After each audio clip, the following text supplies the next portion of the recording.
In this video, I want to show why it is cool to sort your configuration files. Imagine you have such a file here with a lot of compiler options, and when they are not alphabetically sorted, then it will be very hard to find out if you have specified already a property.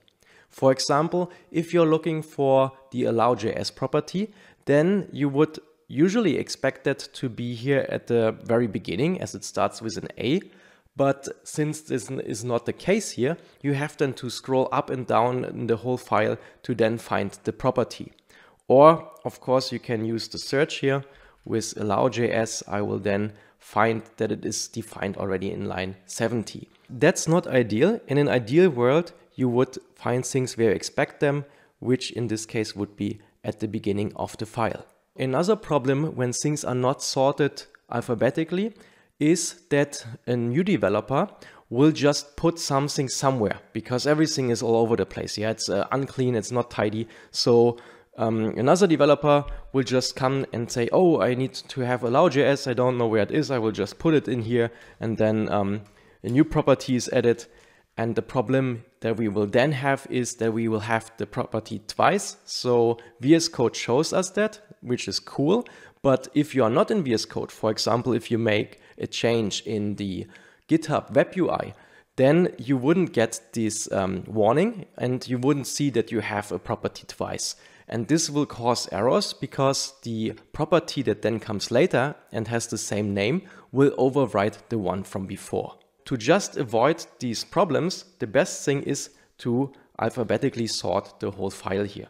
And in this case, I will then be able to scroll up and down, and I will find the things starting with an Z, for example, at the end, and then things starting with an A, I will find them here in the front. Of course, we don't have anything here with a Z, so the last thing here is a U, but the U things will, of course, be later than the things starting with an A.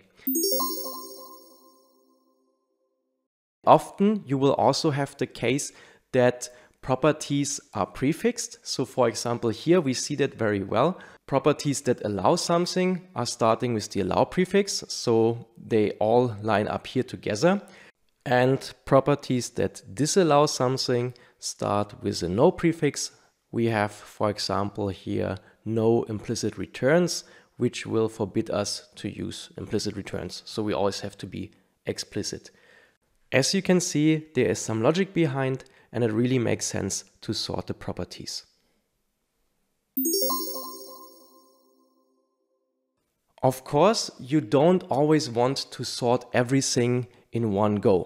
Sometimes you want to create sections. You have that, for example, in CSS, where you then want to combine your borders and your margins together, and then you want to have your font properties somewhere else. So you want to have then border, margin, and padding as one section, and then you want to have the font things as others.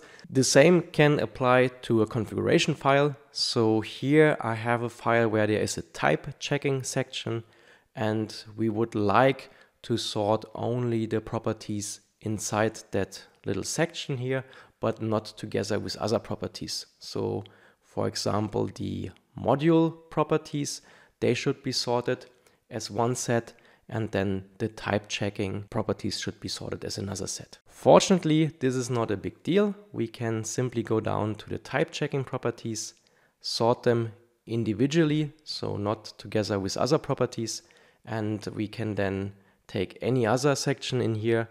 I will just do the one from above the type checking. There we have the interop constraints. I can also select them and sort them independently from the sorting of the type checking properties.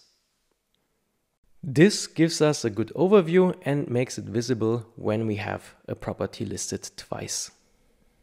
For example, when I add here now no unused locals, and I wouldn't have the warning here in VS Code, then with proper sorting, I would still be able to see that I have that property twice, because when I sort that, then it will start to look suspicious. We have now two properties right underneath. This makes it easy to spot and to fix the problem.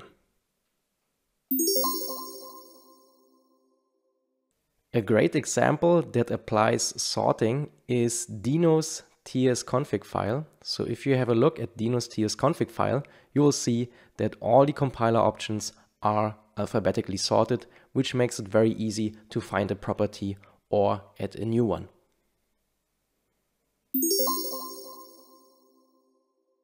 If you are looking for a cool extension to sort your properties, then I can recommend you my own. When you check the extensions in VS Code, just look for Sort Everything. Sort Everything is an extension that I built, which has support for JSON, YAML, and plain text files. It's very easy to use. Once installed, simply select the portion that you want to sort and hit the shortcut. The shortcut can be defined to your liking, and then you only have to mark the text that you want to sort, hit the shortcut, and it will be sorted. If you don't select anything, it will sort the whole file, which is very useful if you have a big text file with a lot of names. Just give it a try and keep your colleagues happy with sorted config files and code.